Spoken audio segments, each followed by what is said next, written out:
मित्रांनो, आज मी तपोनेश्वर आली आहे आणि श्रावण आहे, तर मला तरी वाटते की सगळ्यांनी इथे यावं. खूप छान असा निसर्ग इथे.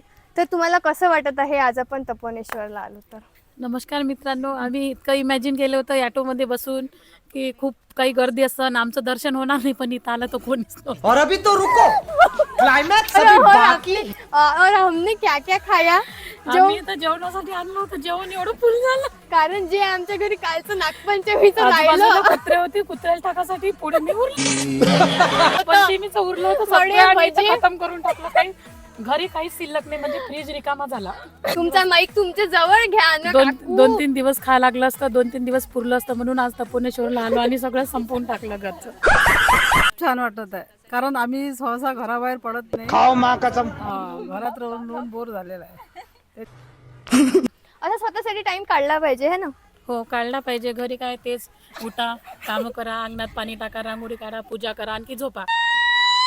तेच लाईफ शेड्यूल. तेच आहे, दुसरं काहीच नाही जीवनामध्ये. काहीतरी कुठं निघालं असे या पाहिजे. माकडं पहा. लेडीजला थोडंसं बाहेर निघालं पाहिजे, थोडंसं स्वतःसाठी जगलं पाहिजे, काहीतरी स्वतःसाठी एन्जॉय केला पाहिजे. ते तर लागलंच आहे सर्वांना. बाकी बरोबर आहे. मला माझी ही पॉझिटिव्ह फॅमिली खूप जास्त आवडते. म्युझिक